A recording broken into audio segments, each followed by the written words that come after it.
What's going on, everyone? It's Tay, aka Slay, and we talking about Jeffree Star again today. I finally listened to his interview on the Mom's Basement podcast, and you know your girl has some thoughts, so let's just jump right into it. First things first, I truly believe that this interview had a completely different purpose from the Chris Hansen interview. The Chris Hansen interview was very much, there's an ongoing investigation into these allegations against somebody who was in your sphere of influence, somebody who you said was a friend of yours. All of these things are being brought up. I want to know what you did and did not know, what you may or may not have seen and heard. Please give me all the information. Hell, that interview wasn't even that. Let's keep it a buck. It was nowhere near that. It was the biography of Jeffree Star. This interview, the Mom's Basement interview, was very much Keemstar looking on his Twitter timeline going, ooh, there's something going down. Jeffree Star is in the middle of it.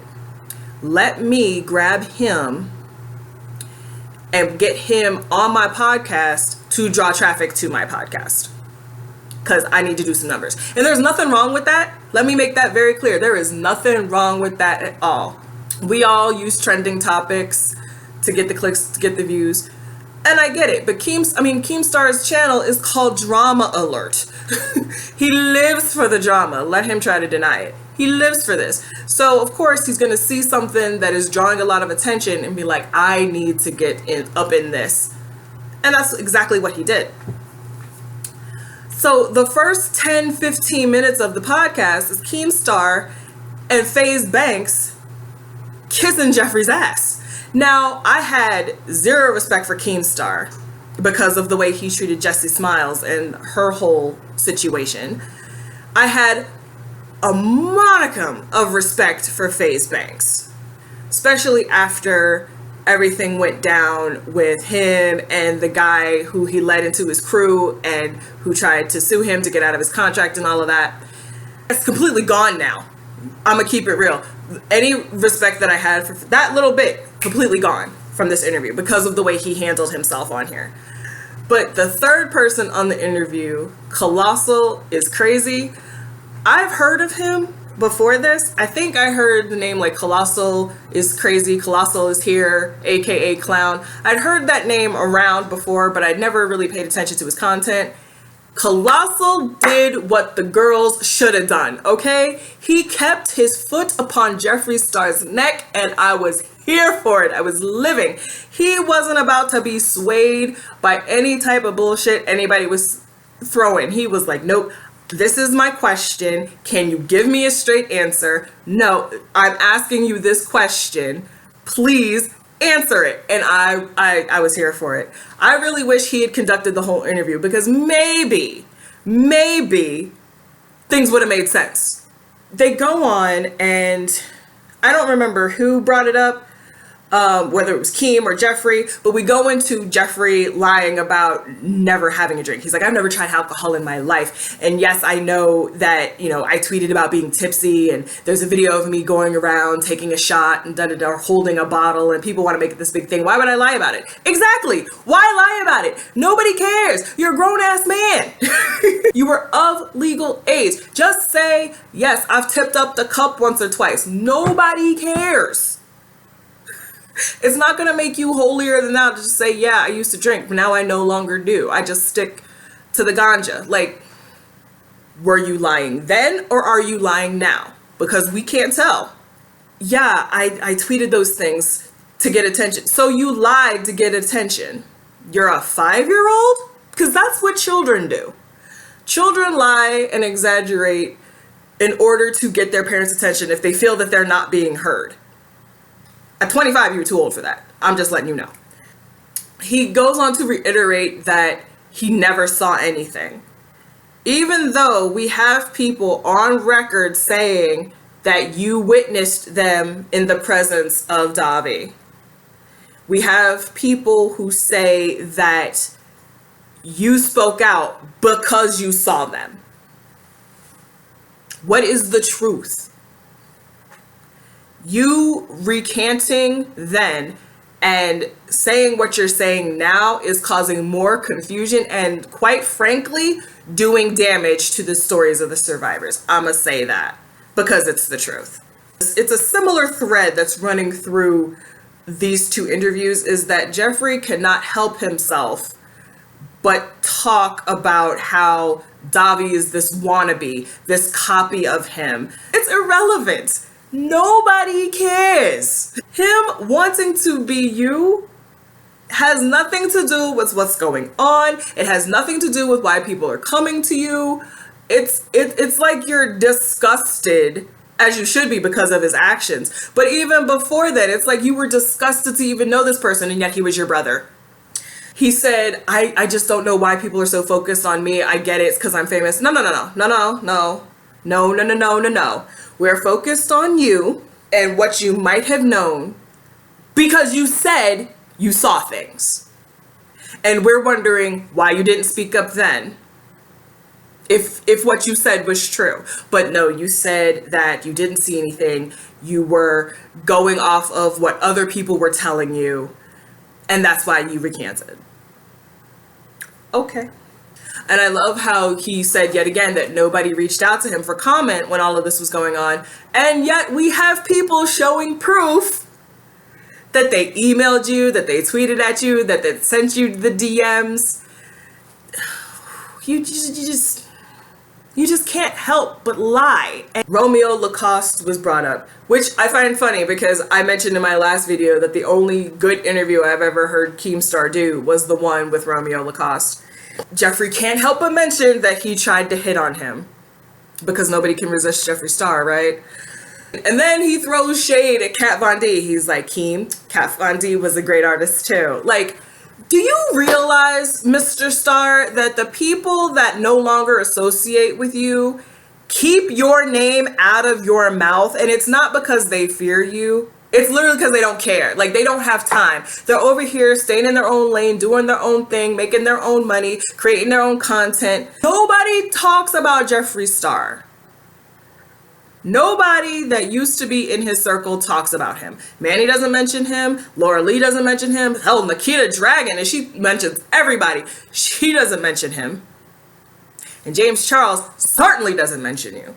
So I don't understand why you feel the need to keep throwing shade at people who no longer care about you. It's an ego thing. It has to be. Has to be. And he says yet again that people are taking tweets and the videos and captions and everything. It's all out of context. Somebody on Twitter made me giggle because I know it's the truth. People are like, Jeffree seems to forget that people that follow him now, some of them have been around since the MySpace days, and they saw what they saw. They were like, nothing was taken out of context. That's exactly what it was. I don't know why he's trying to, of course we know why he's trying to spin it. He's got a reputation to uphold. Reputation is kind of trash, but whatever. He said that the reason he tweeted what he tweeted was because he decided to use his voice to speak up for others. But then why would you tweet as if you saw it? Why would you use the tense that you use to say, I will speak the truth until I die? Why would you not tweet? If you were speaking up for others, why would you not say, I am here to use my voice for those who do not have one? I have heard this, and this. You spoke about it as if you were there. And here is where I started to fall in love with Colossal is Crazy, aka Clown. He says, and I quote, "That's such a misleading tweet. I have in my notes that I actually screamed out, yes, Colossal!" And I did, because that's the truth. That's exactly how I felt. That's a misleading tweet. Just like I just explained, if that is how it went down, why do your tweets not reflect that? Why do your tweets reflect it as if it was personal experience? Colossal went on to say, of course people are going to interpret that as you seeing it with your own eyes. And then Faze Banks comes in and he's like, yeah, but you know, I get it. We're human. Maybe you misspoke. Maybe you misspoke? Come on, Banks. Really? it's something that happens throughout this interview is you hear Faze Banks constantly trying to, one, explain for Jeffree, and it's like he's trying to rationalize everything away, and it's like, why? Now I get it. I am not going to lie and say that Jeffree Star is not an incredibly charming, extremely charismatic individual. The first thing that Banks says is, "Hi, I'm sitting here with Jeffree Star. He's a teddy bear, sweetest human being." I get it. I've been called charismatic in my day. And I've known people who I could know them for 5 minutes and want to spend every day for the next week with them because I'm just so hungry to know about them. So I'm not tripping over that. But to the amount of bootlicking that Banks was doing in this interview, I could not. I really could not. That's why all of my respect is gone for him. So then Colossal hits Jeffree with this question. He says, "Do you think there were enough suggestions to A, make you hesitant to work with him, and B, consider the possibility of reporting him? And do you regret doing so now?" That is a question that all of us want to know the answer to. That is a question that we wanted Chris Hansen to ask, but he was too busy to Jeffree that probably wasn't even a blip on his radar. So the fact that Colossal was not with the shits and was like, "No, I'm gonna ask you a real question. Was there enough people coming to you for you to go, maybe I should pay attention to them. Maybe just for my own peace of mind, let me just back away. Let me cut these ties." There's a huge conversation that happens on Twitter sometimes about not letting other people's perception of you, not letting other people's perception of other people cloud how you move around certain people. Like if somebody says that person's a piece of crap, you're like, you should be like, "Let me find out for myself," because you don't know that person's experience. But with something like this, if enough people are in your ear saying, "Hey, this person is doing sick and depraved things," you might want to go, maybe I don't want to be around that anymore. But it was just the scene, right? That's just the times. And then Jeffree goes on to say, "People are saying that I saw things and I didn't." So you're calling people who have come forward with their stories liars. That's what we're doing. I don't like that. A lot of other people don't like that either. And the survivors don't deserve that. Just want you to know. Then more love for Colossal, because he said exactly what I said in my last video. You could make the argument that people are using your name to bring more light to this situation. Because Jeffree was talking about how he's like, "I don't know why people are bringing my name up. Why aren't people going after the tour manager and people that facilitated this? Why people?" Which makes me think he saw my last video. But but other people have mentioned that, so let me not be narcissistic. But he said that. He was just like, "I don't know why people are focusing on me." It's because you're the biggest name involved. You're the one with the highest profile, like I said. Let me paint an example for you. Do y'all remember that big scandal last year with the university admittance thing, where people were paying large sums of money to colleges and university, Ivy League colleges and universities, in order for their children to gain admittance?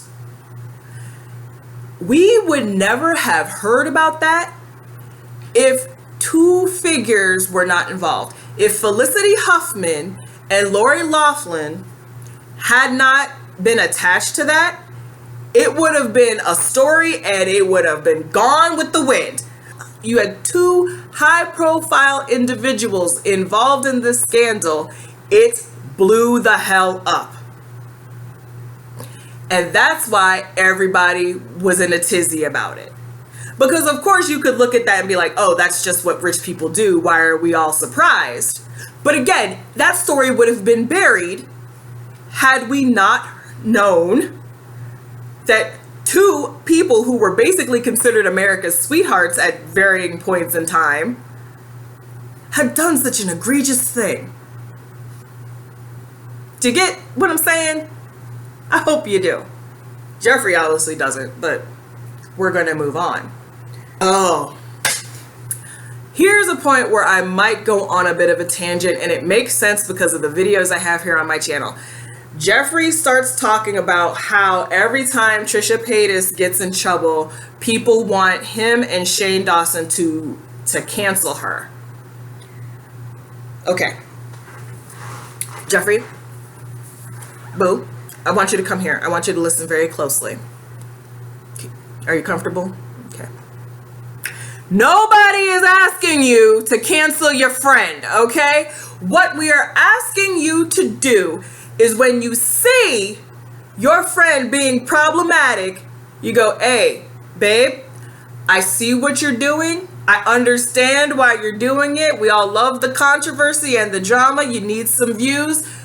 This is not the wave. This is not the vibe. This is not the thesis. You need to not. How about we do a collab, okay? How about we do something else? Because you're hurting a lot of people, and this is heat you don't need. This is not the attention you want. How about no?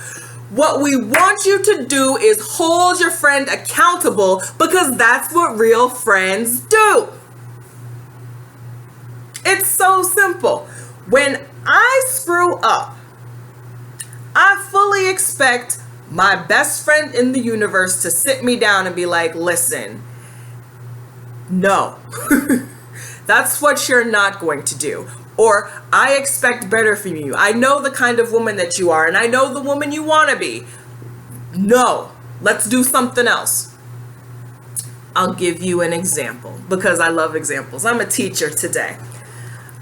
And I'm going to expose myself a little bit. Back in the day, I used to be one of those ignorant fools who, when I found something to be dumb, stupid, annoying, irritating, I would say the phrase, that's gay. You feel me? Now, you all have seen my best friend. He's a beautiful gay man. One day, his brother said that in front of him. And he sat him down and said loud enough for me to hear because I was in the room, this is why you don't say that. And he made mention of me saying it too, which shocked me because I didn't know that he had ever heard me say it. But he said, this is why you don't say that. Because when you equate gay to being dumb, stupid, annoying, irritating, what you are doing is saying that you find me and others like me dumb, stupid, irritating, annoying. And he looked me dead in my eyes. And at that moment, I knew I would never say that again. Because I knew that me saying that was hurting my friend.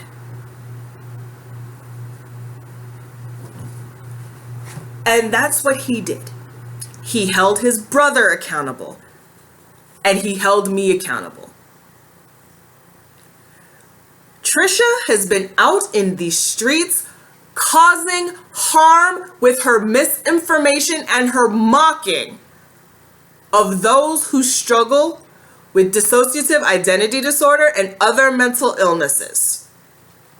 She has harmed the LGBTQIA community. You're a member of that community, Jeffree.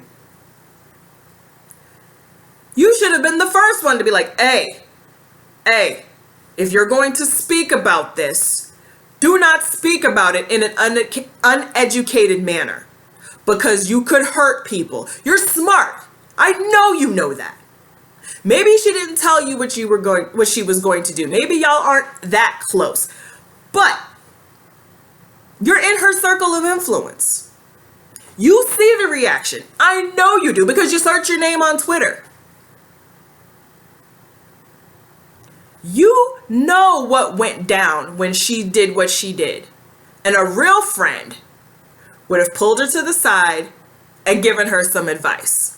Nobody is out here asking you to cancel her. Nobody is asking you to make a 40-minute video saying why you're no longer friends. Nobody is out here asking you to denounce her.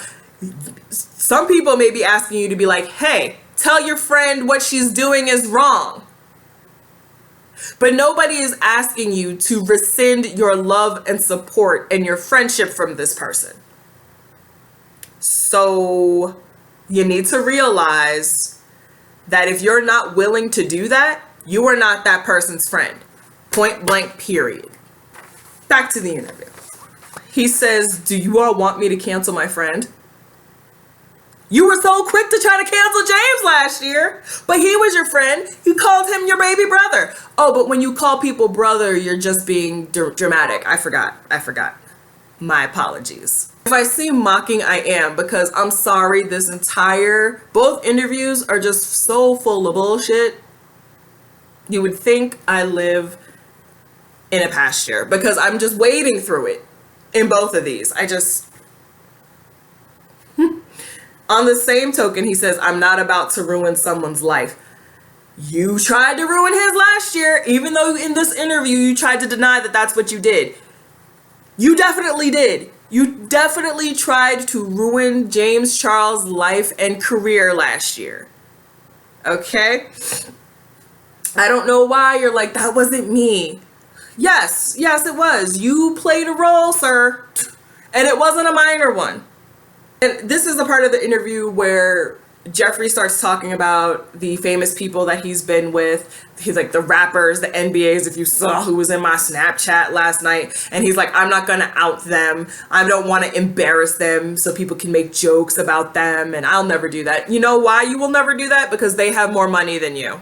Their lawyers are more powerful than yours. And you know that. You know if they came after you, especially those communities who are notoriously homophobic.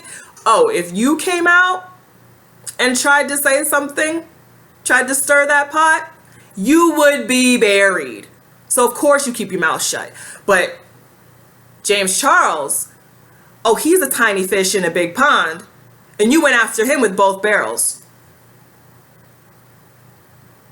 They go on and they talk about Hunter Moore and all of that foolishness and fuckery. And Colossal asks, do you find it interesting in terms of coincidence that you've been in contact with so many of these depraved criminals? And in my notes I have written down, Colossal is on point today. He is on fire.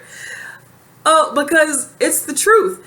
And Jeffree's like, when you're in the scene and there's so many people, and yeah, you're going to have disgusting individuals, and that's just the type of people that the scene attracts. And, obviously I didn't know this person was into this and into that, and I didn't know this person was like this. Here's the thing.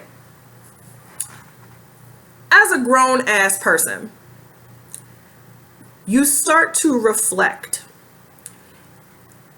When you are at a big age, like myself, I'm 38, and thanks to quarantine, I've had a lot of time to reflect. You start to recognize patterns in your life. And what's interesting is you start to go, what is the same in each of these recurring scenarios? Me. I am the common denominator. At some point in your life, you will come to realize that you play a role in your own happiness and you play a role in your own misery. Because what you allow will continue. If you notice that the caliber of people that keep coming around you, the caliber of people that are attracted to you, are all the same kind of person, you need to look at yourself and wonder what energy you're giving out. Because People who are taken advantage of, and I'm not victim blaming. Please understand that. People who are taken advantage of are usually sought out by people who are looking to take advantage of someone. People can smell young and dumb. People who can have a sixth sense, people who are insecure, people who are willing to do whatever to keep others around them, people who don't know how to say no, people who are too generous. So you have to look at yourself and be like, am I too quick to trust people? Am I too generous with my time, energy, money? Am I too open? Am I too inviting? Why is it that the same person shows up? And it's life trying to teach you a lesson. Life will keep sending the same lesson over and over again until you learn. It's Groundhog Day, baby. Until you learn what that lesson is supposed to teach you, it's going to keep coming up again. So I suggest that you sit down and pay attention. You don't have to close yourself off completely, but you can be more selective and show more discernment about where you spend your time, energy, and money, and who you give those things to. I went off on another tangent. But these are little lessons that people can learn from this. So I'm doing what I do. I love how during this whole thing where Colossal asks, about the coincidence of Jeffree seeming to know all of these horrible individuals, that Faze Banks, and I know he hates being called Faze Banks. He actually says it at one point. He's like, don't call me Faze Banks. I don't care. He's not going to see this video. But I love how Keem and Banks just keep trying to explain everything away. It's like, oh, well, you can't say, I don't think it's really fair to make that connection. And then here comes Colossal. No, the coincidences keep popping out. Like, you have to make those connections. You have to. And Jeffree needs to look at that. Point blank, period. And Colossal is saying, hey, yeah, man, maybe you should look at that. And maybe question why you continue, you seem to have a pattern of befriending people who are scum. And then we get to the really juicy bit. We get to the part where Keem finally asks about James Charles. Keem asks if James Charles is actually a threat to society, and Jeffree laughs nervously. Like, that was a bit of the teaser trailer that was on Twitter, and people were like, why is he laughing? And here comes Colossal. He's like, that was a long ass fucking pause. I mean, it was. And of course, Jeffree's like, I have to pause because it's such a touchy situation. Okay. And they go on and they talk about it. And, Jeffree says the reason that they made peace was because everything got really ugly and dark. Yeah, you made it ugly and dark, sir. By you jumping into something that originally had nothing to do with you, you made it ugly and dark. By jumping into the situation and accusing James Charles without proof of being a predator, you made it ugly and dark. Because you took it there. Originally, all of the drama channel videos, every conversation on Twitter, it was about James and Tati only. Maybe there was a little sprinkling of, I wonder what Jeffree has to say about this. But those comments were few and far between. It was focused on Tati and James, period. And then here you come with, I support Tati 100% because this person is disgusting and da da da da da da da da. You made it ugly and dark. Own it. I was really about to give Keemstar props for drawing parallels between the Davi situation and the James Charles situation when he said, if James Charles was truly a predator, you should speak up, or maybe you shouldn't have sent that tweet. Because it's the truth. Because Jeffree said, I had heard things, people had come to me and said that James had done these things. So I spoke up. That's exactly what you did with Davi. That's exactly what you did with Davi. You said, I don't know if maybe you can't keep your lies straight. You said people were saying things. I had heard all of this rumor and speculation, so I spoke up. It's the exact same thing. Point blank, period. But then Keem apologizes for asking the question. No, it's a valid question. Don't apologize. That's what you're supposed to do. I thought that's what you were there to do. Why are you apologizing? Because you don't want Jeffree to get mad at you? You're big bad Keem. Don't be afraid. Say something. And Colossal echoes my thoughts yet again. He says, isn't that another case of what happened before? Is there a possibility of that where you heard rumors and speculation and then people came out and said this is not true? How is that any different? The only difference now is that we know Davi was actually doing those things. And then here comes Banks saying it's not similar because Jeffree never said that he saw anything as it pertains to James. He was just talking about what he had heard. No, sweetie, it's the same because he said people came to him and told him these things, and then he chose to use his voice to speak up. It's the same thing. Stop trying to cover for your new BFF, please, because it's embarrassing. I'm embarrassed for you. I'm going to attempt to say it exactly how Colossal said it. He's like, it's similar enough. I'm sorry. It's similar enough. My heart skipped 2 beats. 1, because I'm a sucker for an accent. 2, because it's exactly the same thing.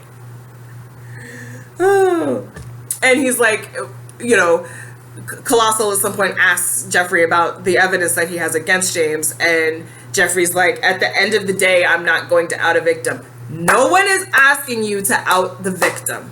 Nobody is asking you what that person looks like, where they live, what their name and social security number is. Nobody's asking any of those things. We're asking what they told you happened.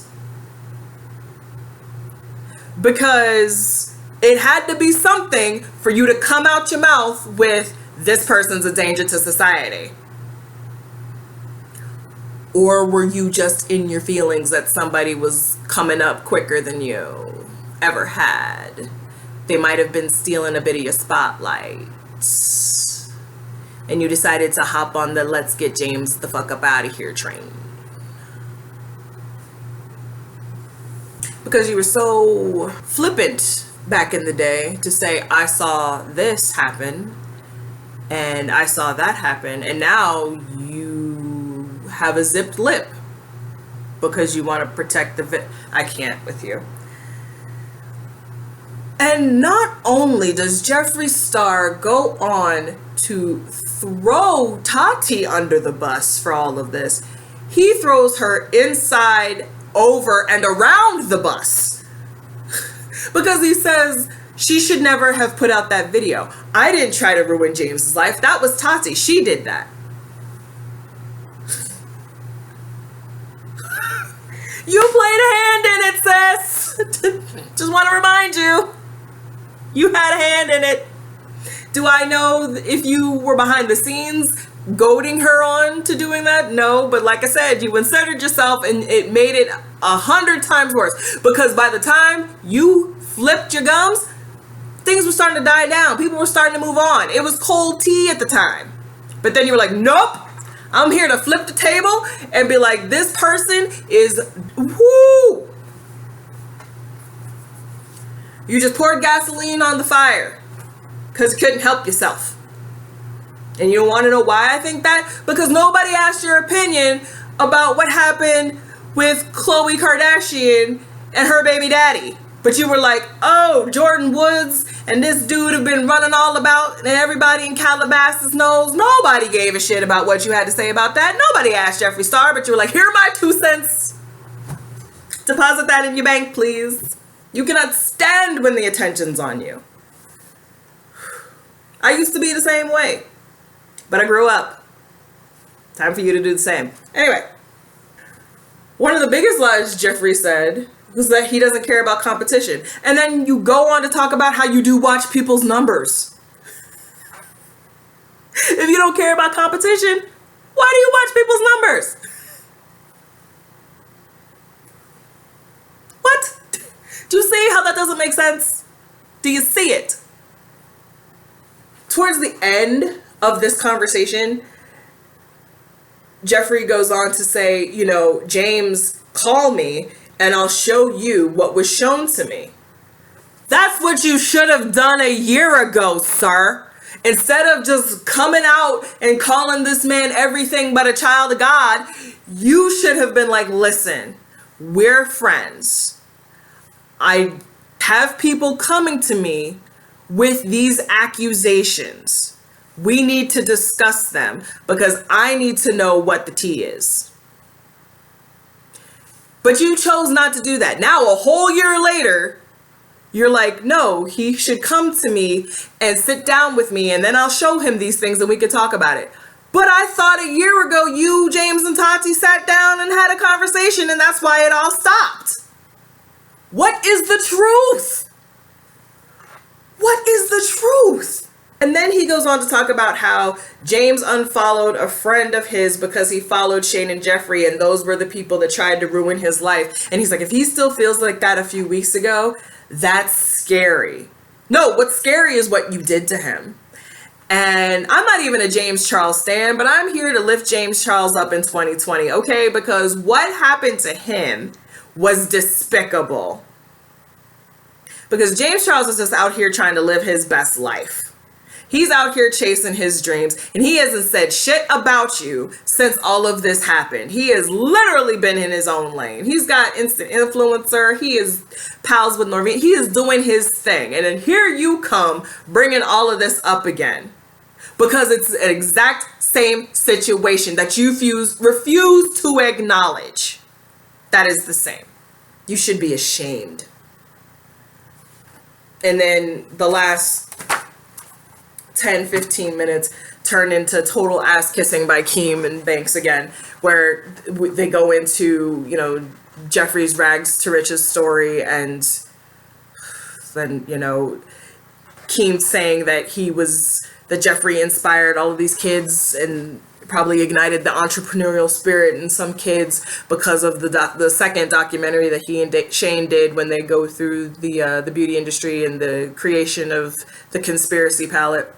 I'm not going to take that away from him. I'm not going to take his accomplishments away from him. And I'm pretty sure there were people who were and are inspired by Jeffree's story. I love a good rags to riches story. There are people, case in point, Jackie Aina. She is out here living a life that I would love to live. She, like I said in my video where I talk about her, she was cheating on her marriage. She's about to marry the man of her dreams. She's out here friends with Naomi Campbell, was invited to the Met Ball, but it had to be canceled. So hopefully 2021, we will see her shining and sparkling upon the Met Gala red carpet. She is living a life that's probably beyond her wildest dreams. And if it's possible for her, I know it's possible for me. So I'm not going to take that away from Jeffree. If people are out here inspired by Jeffree and his story about how he made a way out of no way, and that's fine. I'm not going to diminish that. And I'm not going to, far be it for me to take that from anybody. But it's just, again, the bootlicking is a little bit sickening. And I had to, when it was done, I was relieved because it was just too much. My final thought was, please let me reach a big enough platform so that I can sit down with some people and literally just read them for filth. Because some people are so surrounded by yes men that they don't know themselves. They've lost themselves and they feel invincible. And I thank Colossal for being that voice of reason, because that's all Banks and Keem were just yes men. If you have somebody here asking a hard-hitting question and they go, I'm sorry, I have to ask it, please don't be mad at me, I'm so sorry. Where is your integrity, my dude? Like, what really is the tea? At the end of the day, people are going to feel however they feel about whomever. Hopefully, Jeffree has tired of his press tour.